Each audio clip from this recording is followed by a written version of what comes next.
Bueno, como les iba diciendo el día de ayer, vamos nosotros a ver el desarrollo de la primera unidad, lo que es un poco de la introducción a la microbiología, perdón, a la biología celular. Algunos aspectos importantes que debemos tomar en cuenta dentro de la biología celular, así como también la morfología y funciones de la célula, de los dos principales grupos, por supuesto. Y también algo acerca de la participación, equilibrio ácido-base o, en otras palabras, homeostasis. ¿Qué es homeostasis? Anótenle ahí, homeostasis es el equilibrio,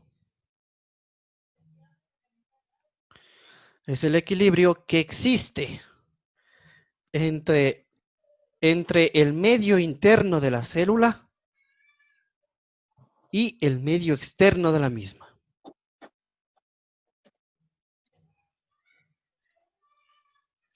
Eso es homeostasis. En otras palabras, homeostasis es un equilibrio. Continuamos.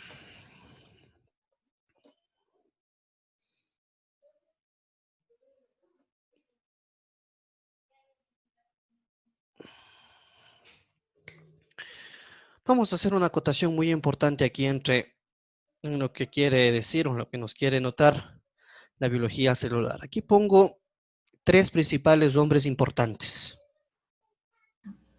¿Sí? El primero, Robert Hooke. El segundo, Sladen. Y el tercero, Swan. Estos tres son los representantes fundamentales de la biología celular. Son los que descubrieron la biología celular. El primero, que es Robert Hooke, es el primer científico que acuñó el término célula.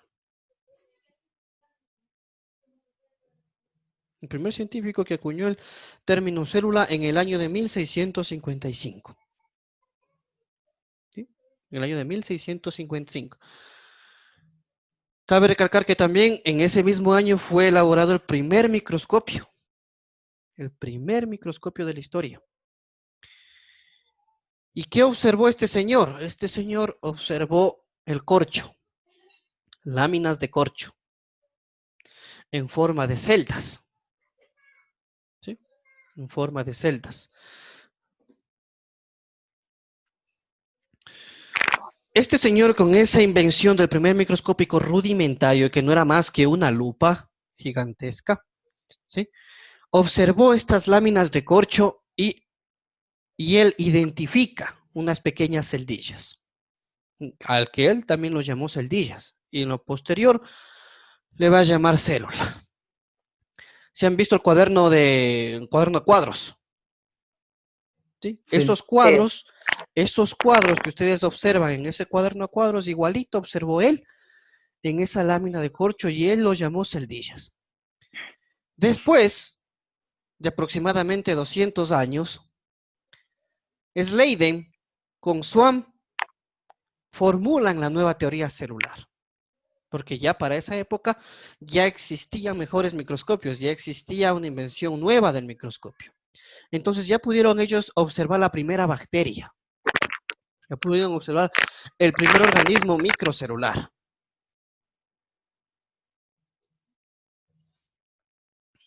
¿Sí? Vamos también a hablar acerca de algunos grupos de animales. Algunos grupos de animales. O algunos reinos, también con los que se llama. El reino Plantae, Animalia, Fungi, Protista, Archaebacteria y Eubacterias. En los que nos vamos a enfocar nosotros dentro de lo que concierne biología celular es básicamente en el reino animal, reino fungi, eubacteria y protista, que son bacterias o que son microorganismos que a nosotros nos puede causar patógenos o nos causan enfermedades y algunos nos causan beneficios. Alguien que me pueda leer esa diapositiva, por favor.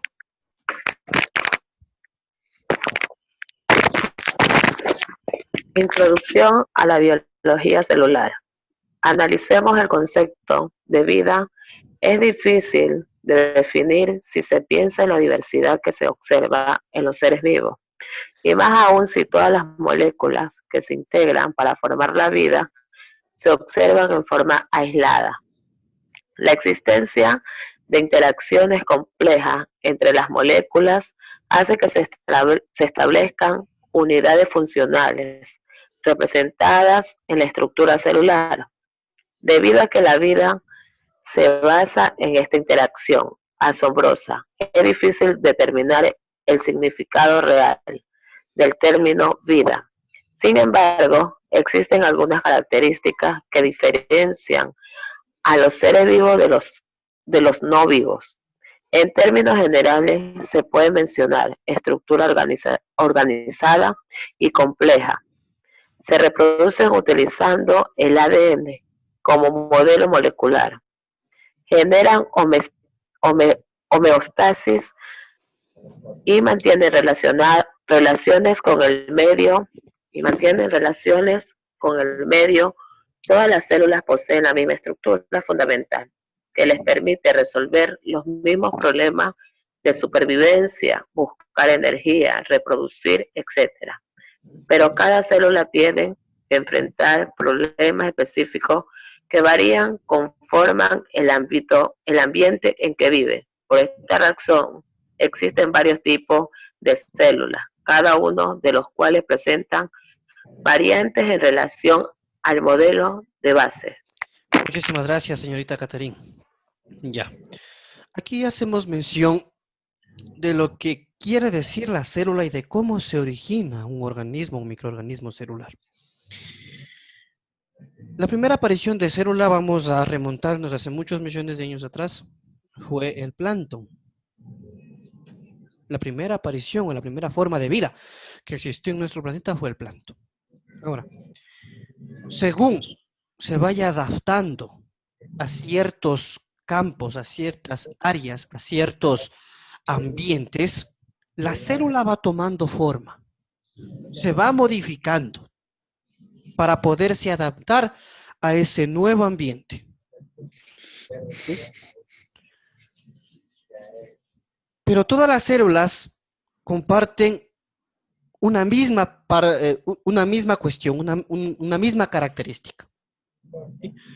Todas las células van a tener pared celular o membrana y van a tener un ADN o ARN. Absolutamente todas las células. Todo el tipo de células van a tener esos dos puntos fundamentales. ADN o ARN y van a tener el pared celular o membrana celular. ¿Sí? De ahí depende de donde se desarrolle la célula para que ésta opte nuevas características para la supervivencia. ¿Sí? Les doy un ejemplo. Por lo general, los virus poseen ARN, pero no poseen un núcleo. Su ARN está disperso en toda su composición. En cambio, en nuestras células, nosotros poseemos ADN y se encuentra dentro de un núcleo. Ya vamos a ver eso mucho más adelante. Todo el tipo de células buscan la supervivencia, buscan hacer energía, buscan reproducirse, etcétera, etcétera. ¿Sí? En el caso de los virus, un virus viene a mi célula, se posiciona en la célula y ¿qué hace? Inyecta su material genético y se alimenta el virus de esta célula. Una vez que se alimenta con el material genético de esta célula, le rompe y se reproducen nuevos virus. Entonces, cada una de las células tiene su mecanismo de supervivencia. Otro tipo de células. Pongamos un ejemplo, amebas. Tipos de amebas. Estas amebas tienen su citoplasma flexible.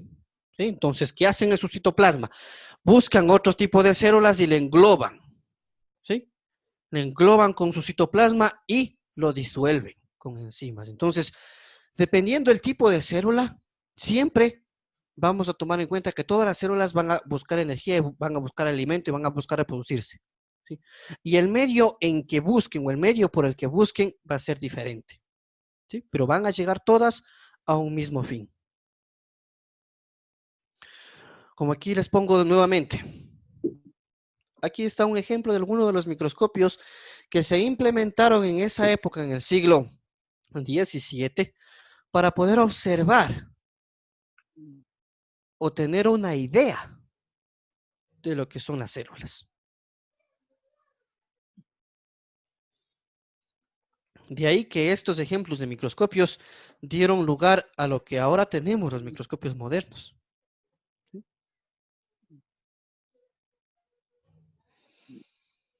Como ya les iba diciendo anteriormente, el descubrimiento de la célula, Robert Hooke, en 1955, sí observan en esta parte cómo él observó ese corcho con este microscopio rudimentario. ¿Sí? De esta forma se pudo lograr observar algo relacionado a lo que tiene que ver con las células.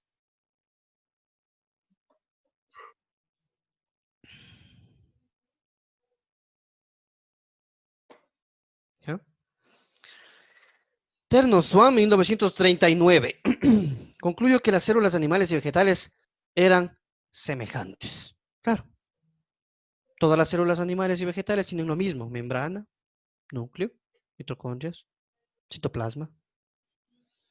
Pero había una diferencia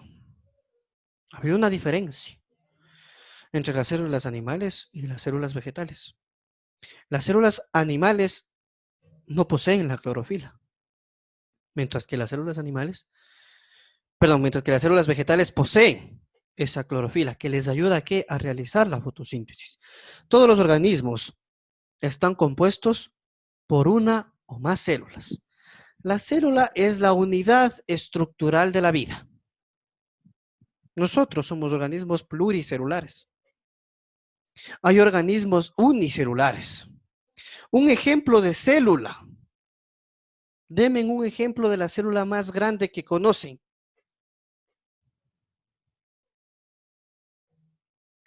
¿Alguien sabe? La célula más grande que conocen.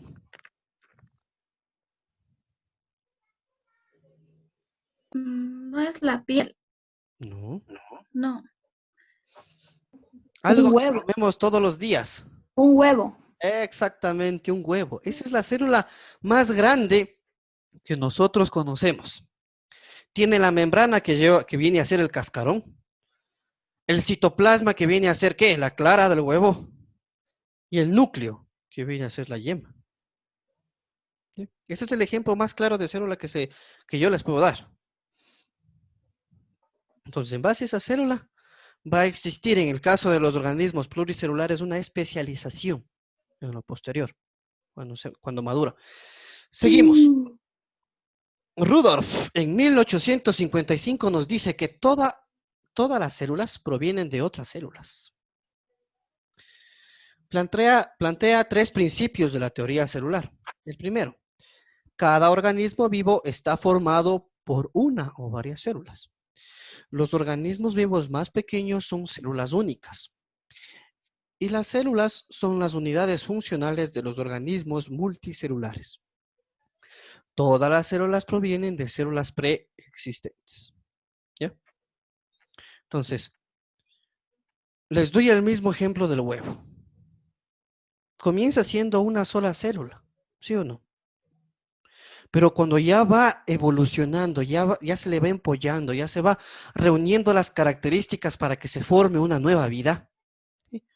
Comienza aquí la especialización celular. De una sola célula se subdivide, ¿sí? Y comienza la especialización celular. Y van a aparecer, estas van a ser células del pico, estas van a ser células del cerebro, estas van a ser células del sistema nervioso central, estas van a ser células de los pulmones. Comienza a ser una subdivisión y comienzan a aparecer de una sola célula común varias células, ¿sí? Con un mismo fin, que es que dar vida a un nuevo ser. ¿Estamos claros hasta ahí? Todas las células provienen de células ya preexistentes. Claro. Durante el desarrollo o durante la aparición de las células, han ido o ha existido cambios en nuestras células. Algunos organelos de las células forman partes de otras que han continuado ingresando a esa célula para formar parte de un conjunto. ¿Sí? Vamos a ver eso más adelante. ¿Sí? Aquí pongo 3 fotografías características. La primera, bacterias, organismos unicelulares que cumplen funciones vitales. Podrán tener núcleo, no podrán tener núcleo, pero lo importante es que todas estas organismos unicelulares van a tener ADN o ARN, van a tener una pared o una membrana celular y un citoplasma también. Protozoarios, organismos mucho más complejos que las bacterias. Y por último, nosotros. Si observamos en la fotografía en la parte inferior, ¿sí? Esta es una célula muscular. Se observa.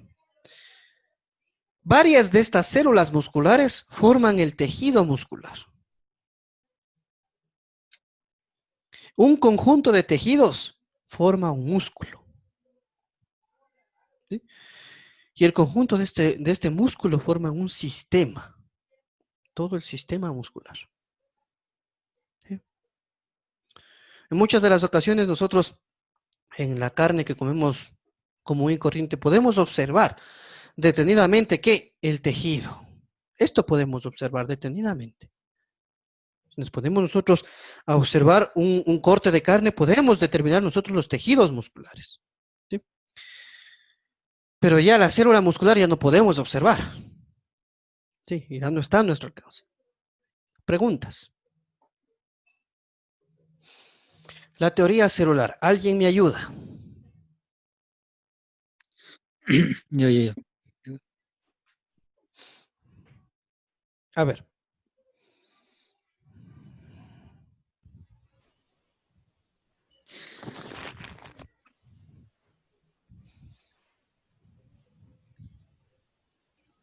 Le leo Teoría y celular. ya está. ¿Yo? Sí, siga nomás usted. Teoría celular moderna. De manera general, la teoría celular moderna se resume en 3 postulados. La célula es la unidad básica estructural de todos los seres vivos. Todos los organismos están formados por células. La célula es la unidad funcional de todos los organismos. Todo el funcionamiento del organismo depende de las funciones que ocurren al interior de la célula: respiración, producción, digestión, crecimiento, entre otras. Todas las células se originan por la división de células preexistentes, en otras palabras, a través de la producción. Cada célula contiene material genético que se transmite durante este proceso. Muchísimas gracias, señor. Listo. ¿Qué nomás nos enuncia la teoría celular? Todos los seres vivos, todos los organismos están formados por células. ¿Sí? No discuto. La unidad estructural y fundamental de los organismos es la célula. La célula es capaz de hacer procesos de respiración, de hacer procesos de reproducción, procesos de digestión, procesos de crecimiento. También la célula puede reproducirse sexualmente y asexualmente, eso depende del tipo de célula también. En el caso de nosotros, en nuestro cuerpo, en nuestro organismo, se reproducen de manera asexual, solo por división celular. ¿Sí? Todas las células se originan de la división de células preexistentes. Como les di el ejemplo del huevo, es una célula ya preexistente. De ahí se va a originar un nuevo ser, ¿sí? Que con la ayuda de la división celular van ese huevo a dividirse y a especializarse en células. ¿Sí? En células de nuestro del nuevo organismo, del nuevo ser. Igual a nosotros. Se une el espermatozoide con el óvulo. ¿Sí? Igualito. La primera semana se hace una división en 4. La segunda semana en 8, 32. Y así sucesivamente sigue dividiéndose las células. Hasta que encontramos más o menos aproximadamente en la semana, de la semana 5 a la semana 8, y aproximadamente el nuevo ser está formado en su totalidad, ya con la especialización celular. ¿Sí? De esa sola célula que se formó con la unión del espermatozoide y el óvulo, ¿sí? De esa sola célula van a salir muchas células que van a servirnos a nosotros para poder observar, para poder pensar, nuestra piel, nuestro estómago, nuestros tejidos blandos, todo nuestro sistema circulatorio. Entonces, de esa sola célula existe la especialización. ¿Sí? Ahora, les pongo otro ejemplo. Cuando esa especialización llega a fallar, cuando nosotros ya estamos completamente formados, digamos, yo ya estoy totalmente formado, tengo 24 años, y comienza esa especialización a fallar, nace lo que comúnmente se conoce como los tumores. ¿Sí? Células de mi hígado ya no quieren ser células de hígado y se dividen y quieren ser células del corazón. ¿Sí? Comienzan a formarse, hay una alteración, comienzan a formarse y no buscan esa misma especialidad, sino que comienza a alterarse su especialidad. ¿Sí? Entonces ahí comienzan las enfermedades. ¿Sí? ¿Estamos claros hasta ahí? Todo ser vivo proviene de una sola célula preexistente. Y a partir de esa célula, con sus subdivisiones, van a existir demás células que a nosotros nos van a servir en el organismo. ¿Preguntas?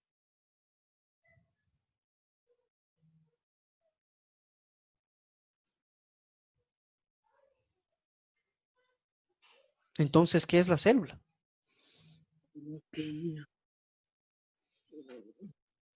Es la Usted dijo que la estructura de la vida, o sea, en resumen, algo.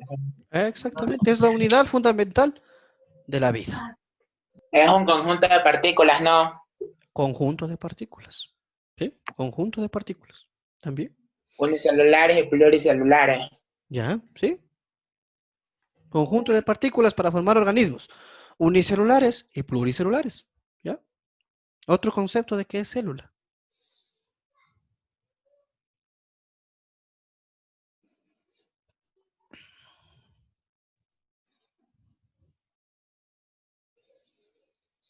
Yo diría que es un organismo capaz de cumplir todas las funciones vitales. ¿Sí? Vamos también a referirnos un poco al tamaño. ¿Sí? Un poquito al tamaño. La célula más grande que nosotros podemos observar a un microscopio es la célula eucariota. Es las células de nosotros. Esa es la célula más grande y más compleja. Se encuentra en la parte derecha. ¿Sí? Aproximadamente mide entre 1 milímetro y 100 nanómetros. Nuestras células. Inclusive en nuestro organismo hay células mucho más grandes que 1 milímetro, que son nuestras neuronas. ¿Sí? Esas son las células más grandes de nuestro organismo. Cabe recalcar que nuestras neuronas no se pueden regenerar. Nosotros nacemos con 35.000 millones de células de neuronas en nuestro cerebro y eso no se puede regenerar. ¿Sí? Ahí vamos a más pequeña. Están los organelas, las organelas, o todos los componentes de una célula eucariota, ¿sí? que se llaman organelas. Estas organelas se encuentran en un tamaño aproximado entre 10 micras a 1 micra. ¿Ya? A continuación, nos topamos ahora con las bacterias. ¿Ya? Las bacterias aproximadamente miden desde 1 micra hasta 100 nanómetros. ¿Ya? Ya vamos más pequeño. Y ahora más pequeño que una bacteria es lo que estamos viviendo ahora con el corona. Son los virus. Mucho más pequeños que una bacteria, pero causan mucho más daño que una bacteria. ¿Sí?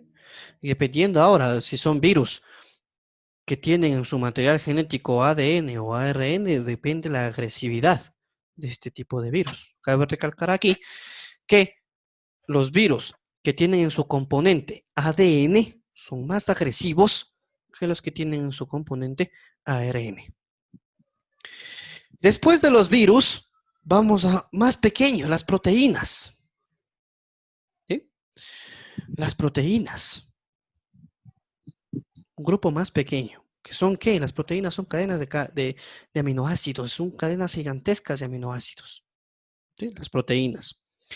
De ahí viene la unidad fundamental o la composición de la membrana celular, que son los fosfolípidos. ¿Sí? Que son lípidos unidos a cadenas con fósforo, son cadenas fosfolipídicas.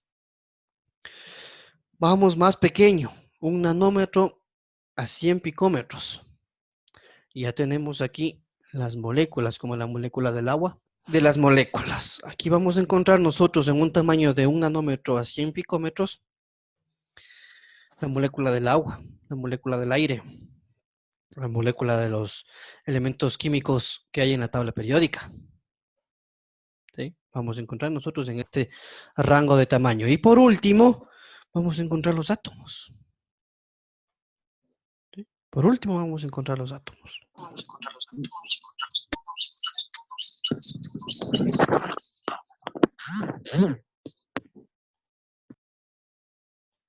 ¿Ya? Aquí les pongo un ejemplo de tamaños de las células. ¿Sí? Microplasma genitalium. Esto es otra cosa que células del tracto genital. ¿Sí? Miden aproximadamente 0.2 micras. ¿Ya? Miden aproximadamente 0.2 micras, pero pueden ser observadas al microscopio. Microscopio común. Esta tinción, esta coloración es la tinción Gram. ¿Sí? Pongo otro ejemplo. 150 micras. Otro tipo de célula. ¿Esta qué célula es? Es un óvulo. 150 micras aproximadamente mide el óvulo. Continuamos. Aquí están los espermatozoides.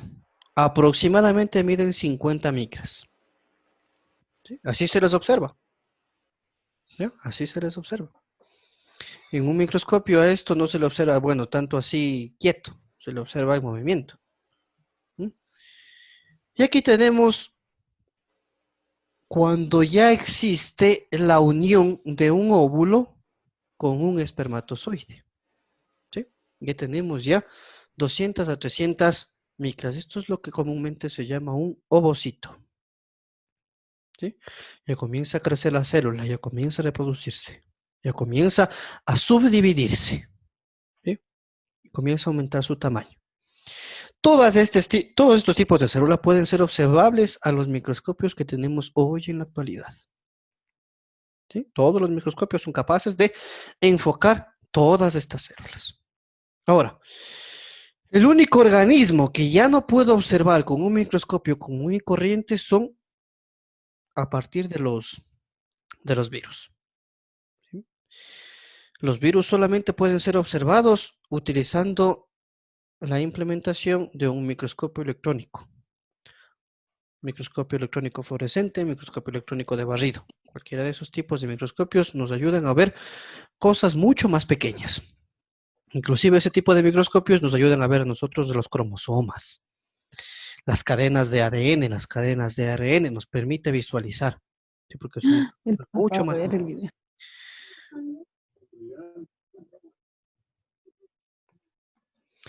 Forma de las células. ¿Alguien me ayuda, por favor?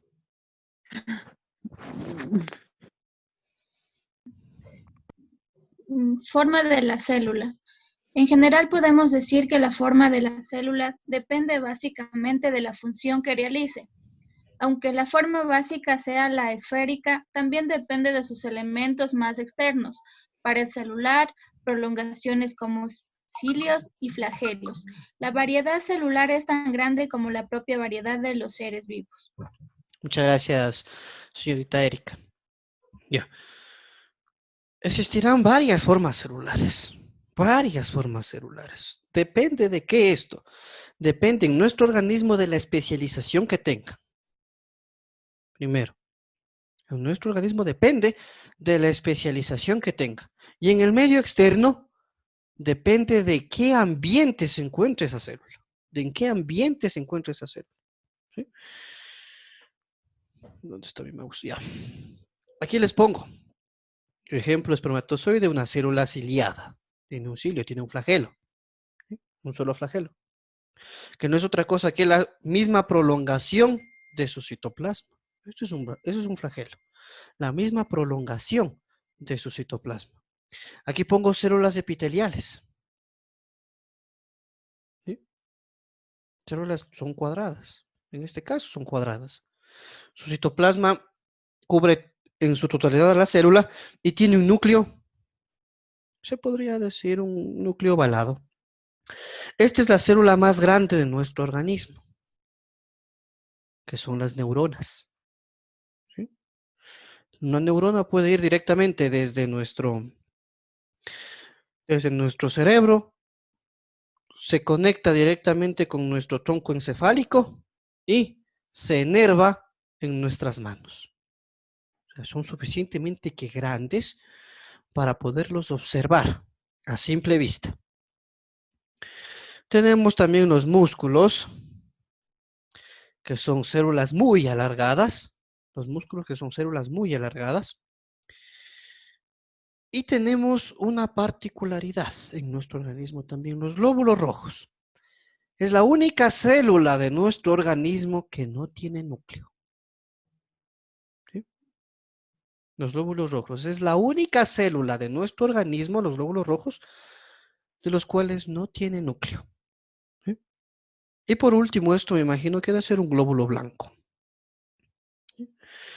Los glóbulos blancos se caracterizan por tener, ¿qué? Una membrana flexible. Porque ellos se encargan de englobar a los microorganismos y con las enzimas lo disuelven. ¿Sí? Entonces, varios tipos, varias formas y varias funciones tienen las células dentro de nuestro organismo. Aquí pongo un ejemplo.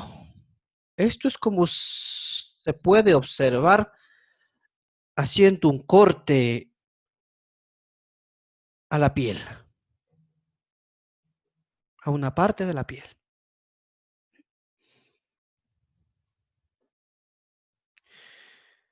Esta es la parte interna, esta es la parte externa. ¿Sí? Entonces, todas estas células están dentro de mi piel. Haciendo un corte, así, longitudinal.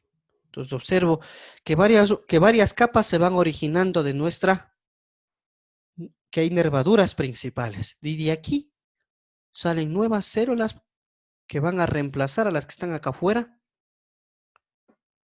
generando una nueva piel. Cabe recalcar que en los seres humanos aproximadamente generamos nueva piel en un lapso de 20 a 40 días. Cabe recalcar también que el polvo de las casas es producido por nuestra piel. ¿Sí? Es nuestra piel. Preguntas. Cabe recalcar también aquí que esto está en constante renovación. En constante renovación. No es que se queda esto ahí ya. La piel que está acá afuera va cayendo, aunque nosotros no observemos, sí, la parte que está acá afuera va cayendo, se va desprendiendo y nuevas células de la parte donde dice nervadura principal, nuevas células van generándose aquí y van saliendo en la piel. ¿Sí? Preguntas.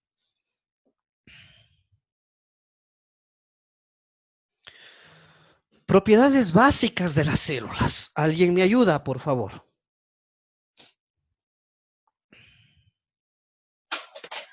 Todas las células muestran complejidad y organización elevada.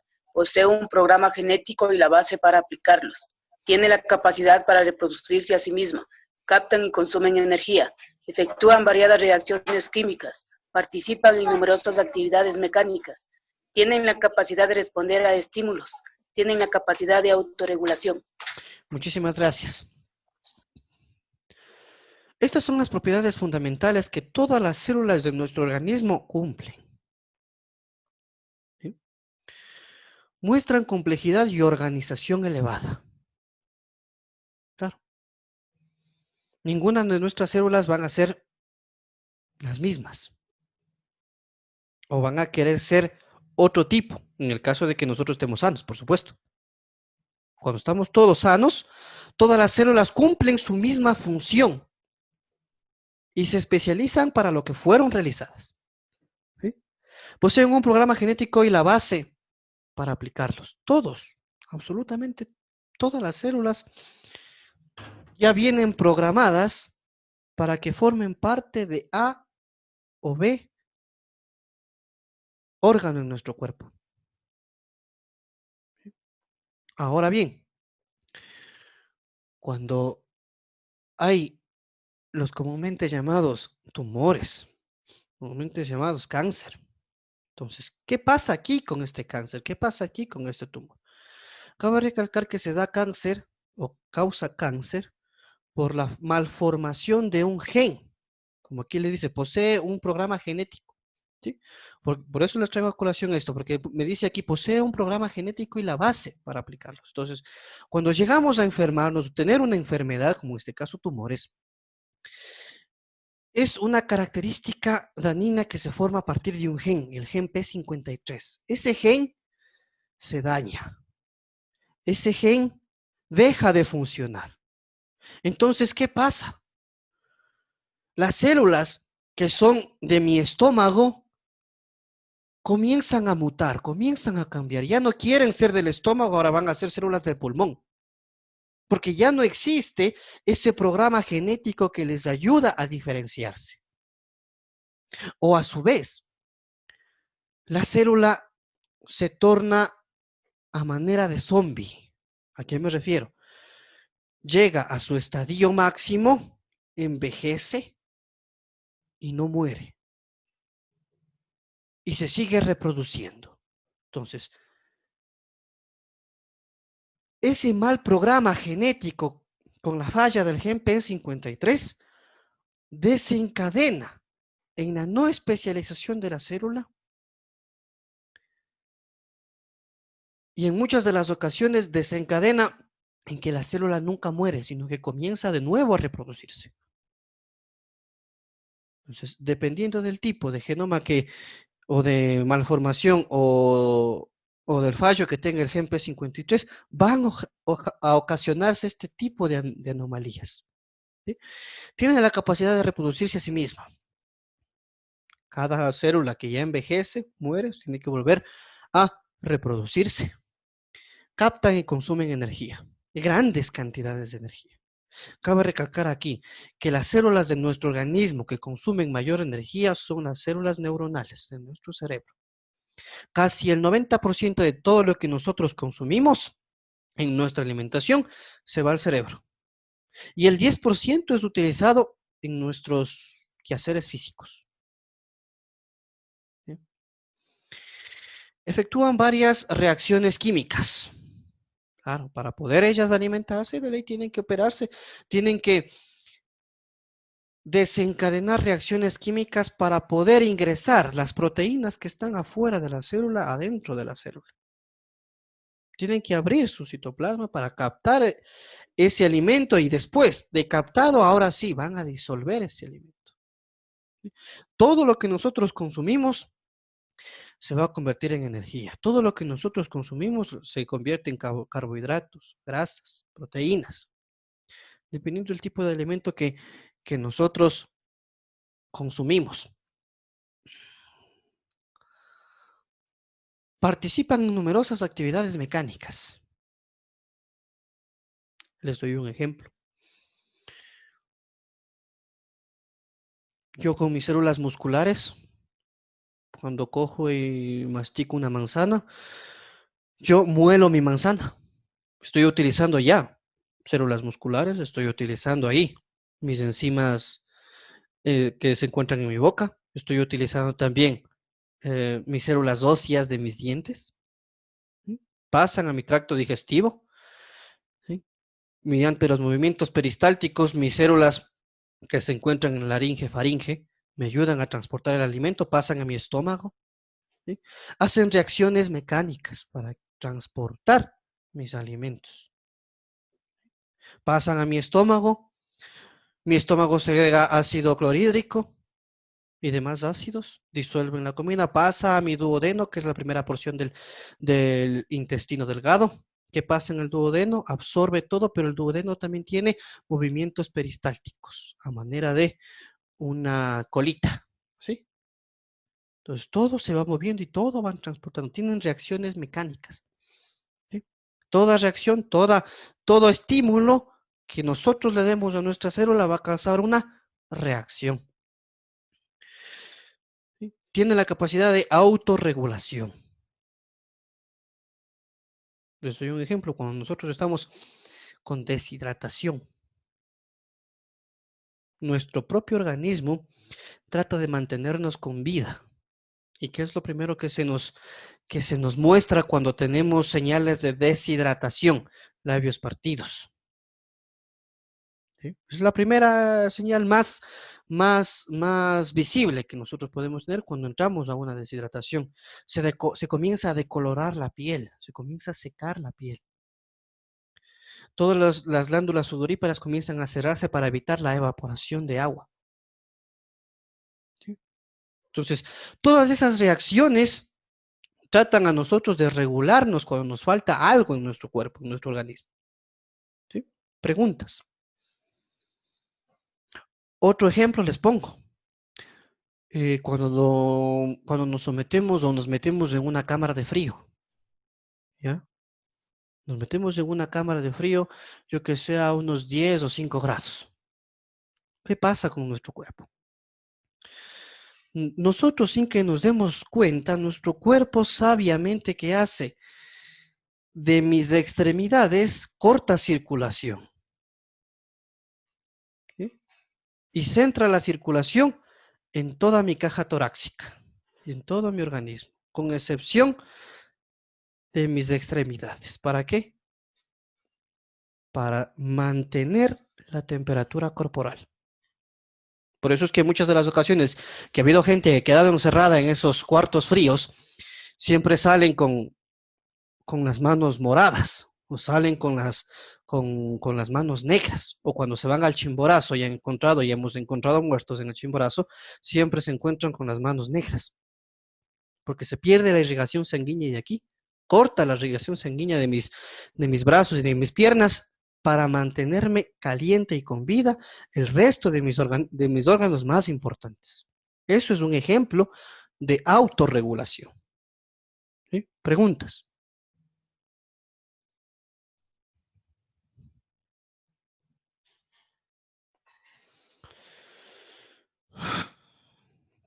Listo.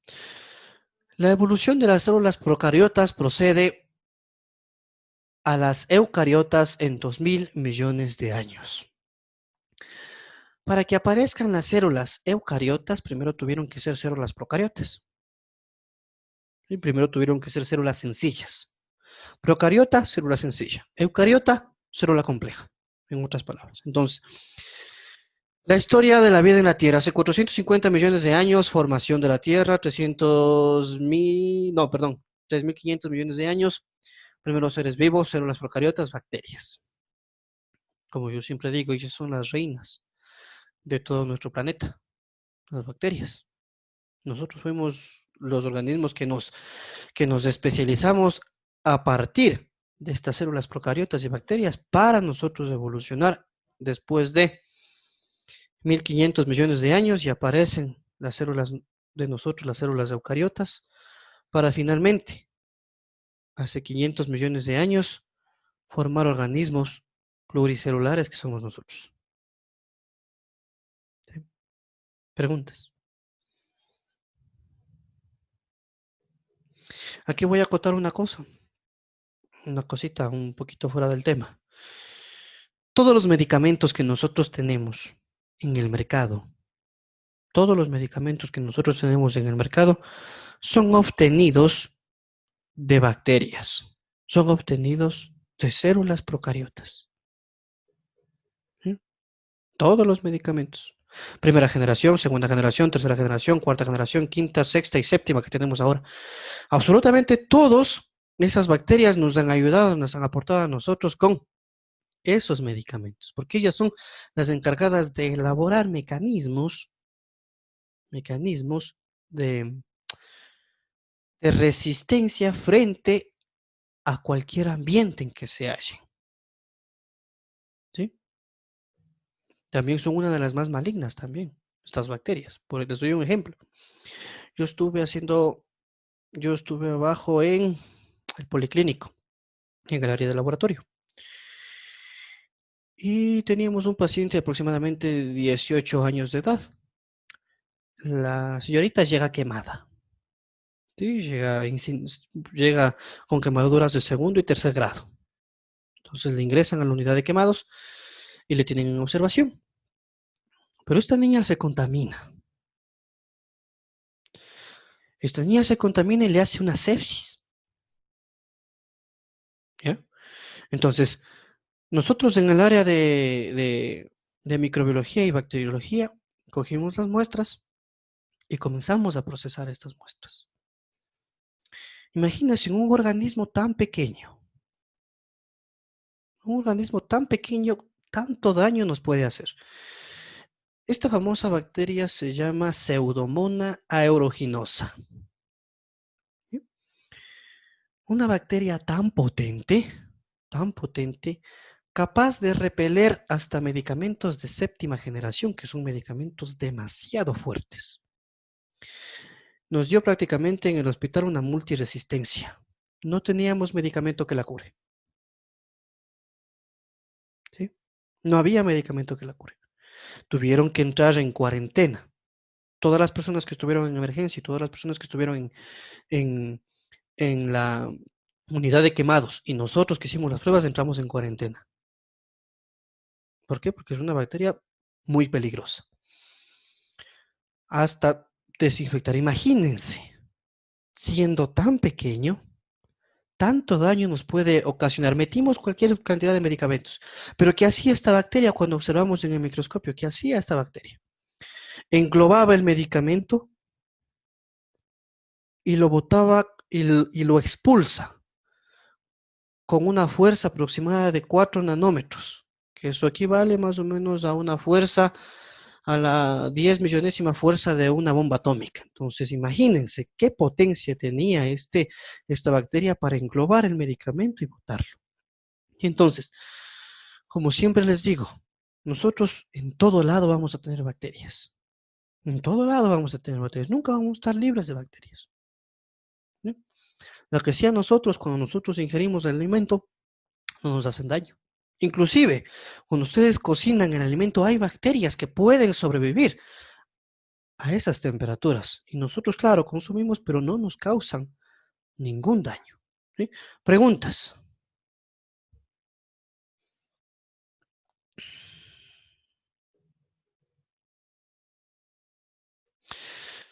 Vamos a ver con lo que tiene que ver la organización estructural de las células. En 1925, Chatton propuso dos términos para designar las clases de células presentes en la naturaleza. Y de ahí es que vienen los dos grandes grupos, las células procariotas y las células eucariotas. ¿Sí? Las células procariotas son principal representante. Este es el dibujo de bueno, me parece que es de una pseudomona, pero no es la aeruginosa, es parecida. ¿Sí? Es una célula procariota. Y esta es la célula de nosotros, la célula eucariota. Como ven en la composición, como se puede observar en la composición, la célula eucariota es mucho más compleja y más elaborada que la célula procariota. Primera característica. Segunda característica. La célula procariota es más pequeña que la célula eucariota.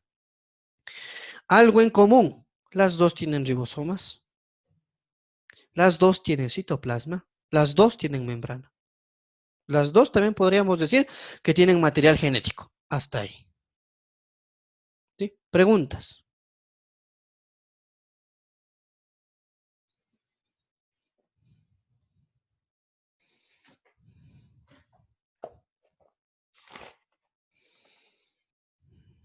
Organización estructural de las células.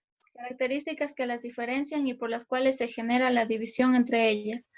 Tamaños, característica. Tamaño celular, procariotas. Ay, perdón. Sí, está bien. Sí. Procariotas de 1 a 10 milímetros de diámetro. Eucariotas de 10 a 100 milímetros de diámetro. Característica, material genético.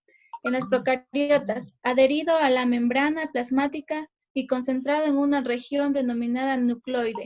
En las eucariotas, presenten un núcleo rodeado por una envoltura. Los cromosomas. En las procariotas, único, generalmente circular y sin proteínas. En las eucariotas, muchos lineales y con proteínas, histonas y no histonas.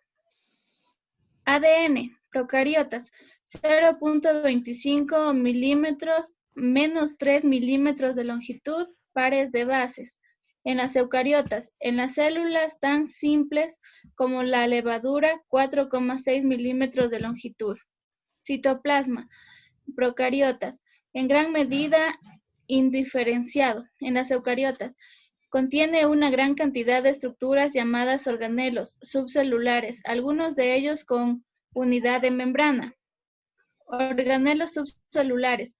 En las procariotas tienen ribosomas, carente de sistema de citomembranas. Y en las eucariotas tiene ribosomas, sistema de citomembranas, mitocondrias, cloroplastos, retículo endoplasmático, aparato de Golgi, vacuolas, lisosomas y el citoesqueleto.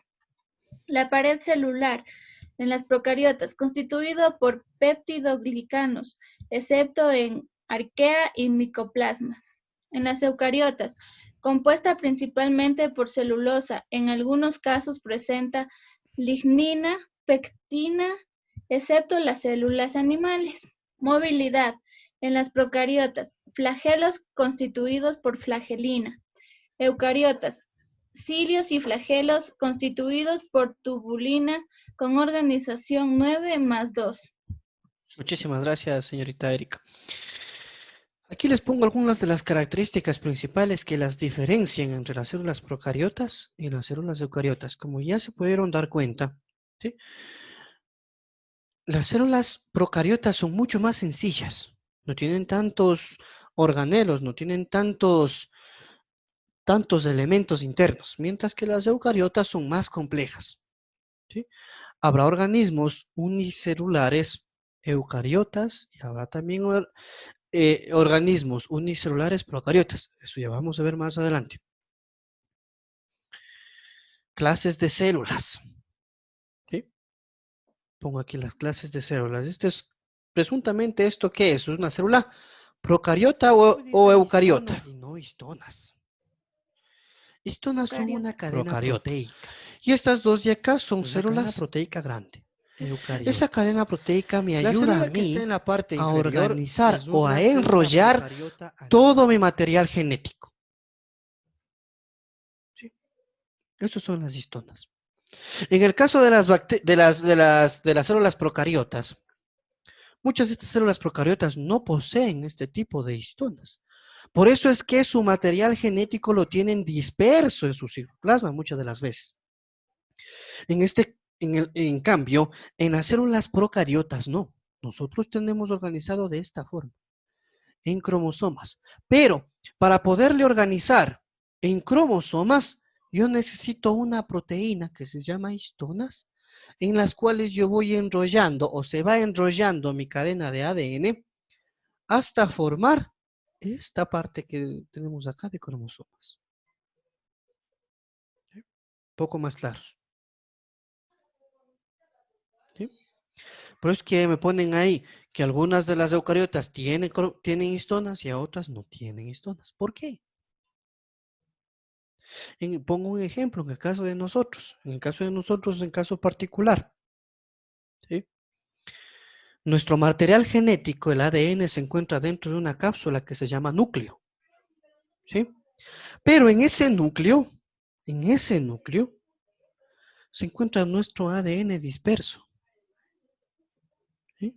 No se encuentra organizado de esta forma, en cromosomas, como visualizan en mi pantalla, no se encuentra organizado así. Solo se organiza de esa forma cuando va a haber una división celular. Ahí es cuando nuestra célula comienza todo el material genético a enrollarse con la ayuda de las histonas. Se enrollan y ahí forman los cromosomas. Ya cuando existe un proceso de reproducción de la célula. Ahí es cuando ocurre este proceso. Y ahí es donde que entran nuestras histonas. Preguntas. Es un sistema de organización de nuestro material genético. Como algunos científicos o algunos libros denuncian, aproximadamente si nosotros en una célula desenrollaríamos todo el material genético, aproximadamente tendríamos de 100 a 150 metros de material genético por cada célula. Aproximadamente. Algunas bibliografías dicen eso. Otras bibliografías dicen que si es que yo desenrollo el material genético, tengo un aproximado de 50 metros. Y eso ya depende de cada bibliografía o en la bibliografía que lean. ¿Sí? Entonces es un sistema de organización para mantener nuestro material genético dentro de la célula. Preguntas. Como les iba diciendo, aquí tenemos algunos representantes de nuestras células. La primera, un representante primordial dentro del reino procariota. Y aquí tenemos dos grandes representantes dentro del reino eucariota. La primera célula se trata de una célula vegetal que se caracteriza por tener ¿qué? Todo el resto de organelas que un animal, pero cloroplastos y vacuolas. Es la gran diferencia. Como ustedes ven en el microscopio, una vacuola, entonces ustedes ya saben y ya se pueden dar cuenta de que se trata de una célula vegetal. No encuentran vacuolas y encuentran una organización más compleja. Eso es una célula animal. Aquí están cada una de las partes que tiene cada célula. Vamos a tratar un poquito acerca de la célula procariota. Como se puede observar aquí, tenemos entre los principales componentes, tenemos la cápsula, pared celular, membrana celular, el ADN, ¿sí? Característica fundamental, los pilis o pelos, nucleoides, citoplasma, flagelo que les permiten el movimiento, plásmidos. ¿Qué son los plásmidos? Mesosomas y ribosomas. Célula eucariota se caracteriza por poseer una estructura central definida, que en este caso es el núcleo. Si observan este núcleo tan grande,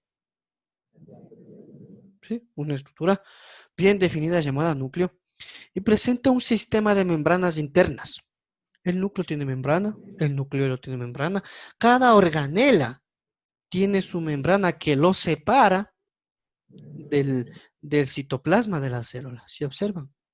Y aquí en la parte superior, si ustedes pueden observar, ¿sí?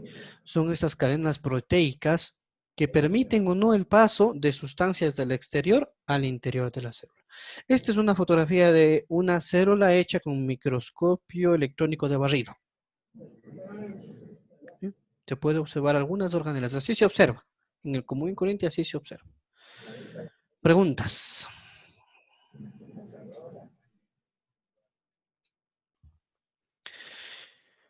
Hay muchas teorías del origen de la célula eucariota. Aquí solamente les voy a poner uno que a mí me parece el más fundamental, que es la endosimbiosis, que no es más que la asociación prolongada de individuos coexistencia de diferente clase en una unidad morfológica con ventajas mutuas y significativas. ¿A qué me refiero? La endosimbiosis no es otra cosa que la colaboración mutua. Yo le beneficio y ella me beneficia.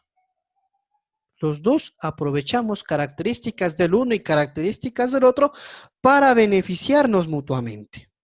¿Sí? Entonces aquí pongo el ejemplo. Es una teoría, ¿no? Es una teoría. Para que exista una mitocondria en nuestras células, tuvo que una bacteria ingresarse a nuestra célula. Y esa bacteria brinda apoyo a la célula madre, a la célula principal, y a su vez también esta célula principal le ayuda a esta mitocondria. De igual manera, en el caso de las células vegetales, hubo otra bacteria que ingresó en las células vegetales y se posicionó como una organela y formaron los cloroplastos. ¿Por qué decimos eso? Porque en muchas de las ocasiones vamos a tener o vamos a encontrar dos cadenas de ADN. La primera cadena de ADN va a encontrarse dentro del núcleo y la segunda cadena de ADN se encuentra en las mitocondrias. Y en el caso de células vegetales, hay tres que se encuentran en los cloroplastos. Por eso es que nace este enunciado, que hubo una reunión de varias células para formar las organelas. Y de ahí formaron un nuevo ser, una nueva célula eucariota. Preguntas.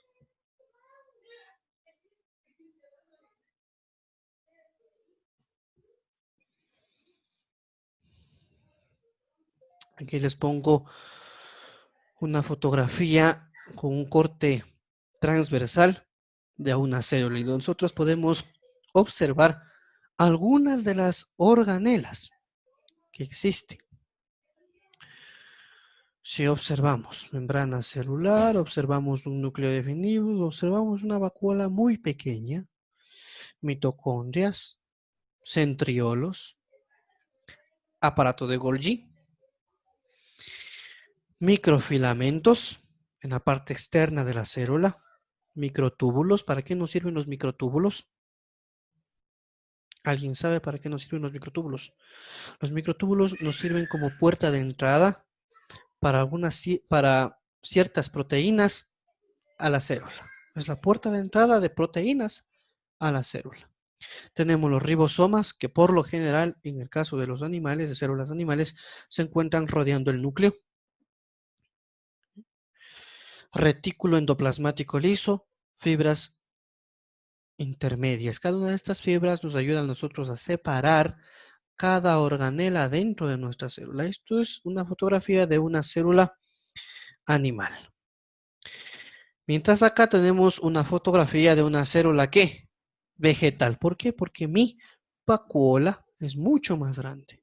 Ocupa casi el 50% de mi célula. También posee aquí núcleos. Tiene nucleolos, tiene ribosomas, tiene citoesqueleto, tiene complejo de Golgi también. Pared celular, todo. Absolutamente todo lo que posee una célula animal, pero su vacuola va a ser mucho más grande. ¿Se observa?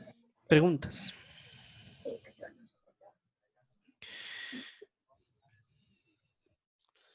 Jerarquía estructural en la organización molecular de las células. ¿Sí? Aquí les pongo ejemplo de una célula vegetal. El nivel 4 es toda la célula y sus organelos. Nivel 3, en cuanto a tamaños, ¿no? A eso vamos. En cuanto a tamaños. El nivel 4, el nivel más grande, ¿sí? Es la célula completa. De ahí venimos. Bajamos en el nivel 3. Complejos supramoleculares. Tenemos aquí nuestros cromosomas. que son organizados con nuestras famosas histonas. Tenemos también nuestra membrana celular, que está formada por cadenas proteicas. Y tenemos también nuestra pared celular. En el nivel número 2 también tenemos, con nivel de tamaño, el ADN, nuestra proteína o lipoproteína, que forma parte de nuestra membrana celular. Y tenemos la unidad fundamental de la pared celular, que en este caso es la celulosa para vegetales. ¿Sí? Cuando se forma una pared celular, las únicas que pueden formar pared celular son las células vegetales, y la composición de estas paredes, de esta pared celular, es la celulosa. De ahí venimos al nivel número 1, que son las unidades monoméricas. El ADN está formado por nucleótidos, por 4 nucleótidos. Y ahí es donde que ya vamos a entrar a lo que quiere ver o a lo que se tiene que ver con la bioquímica. ¿Sí? El ADN, formada por nucleótidos. Estos nucleótidos son 4. Adenina, timina, citosina y guanina. En el caso del ADN. Y en el caso del ARN, adenina,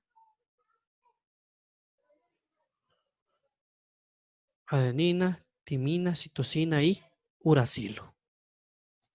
Cambia, solamente en el ARN cambia una unidad de nucleótidos. Bajamos. Nos encontramos en la proteína. ¿Cuál es la proteína? Son los aminoácidos.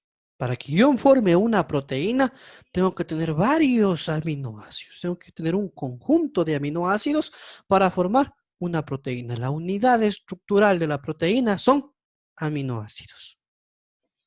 Y para formar nuestra celulosa, yo necesito de un azúcar. Varias cadenas de azúcares forman esta celulosa. ¿Estamos comprendiendo hasta ahí? ¿Preguntas?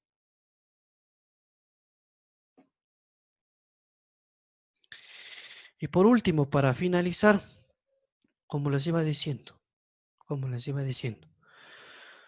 nosotros mismos somos un claro ejemplo de un ser superior que conlleva procesos complejos, que conlleva un trabajo en conjunto de varios tipos de células. Es lo que les pongo aquí. Entonces, cada uno de los grupos celulares que conforman este feto tiene una función. Tiene una función específica que ya se va especializando según vaya madurando. ¿Sí? Que se va especializando según vaya madurando. Cada una de estas especializaciones salen a partir de ¿qué? De una sola célula madre o cigoto, ¿sí? Que se va dividiendo y va creciendo. De ahí salen nuestras células sanguíneas, nuestras células epiteliales, nuestras células del hígado, nuestras células hepáticas, etcétera, etcétera, etcétera. Hasta aquí. Preguntas.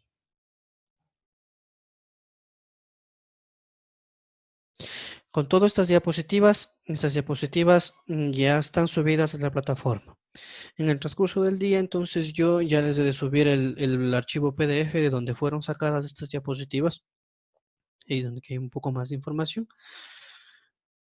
De ese lado no se preocupen. Sí, jóvenes. Preguntas. Si no hay más preguntas, entonces muchísimas gracias. Muchísimas gracias por haber asistido a este día de clases. Muchísimas gracias por haber asistido y nos veríamos entonces con ustedes el día sábado. Entonces, Gracias, se muy cuidan amable. mucho, Buenas tardes. se cuidan Gracias, gracias. todos, Gracias. que estén bien Gracias. y nos Igual. vemos entonces. El sábado. Cuídense, bye. Chao. Adeline sigue cantando. Hasta luego.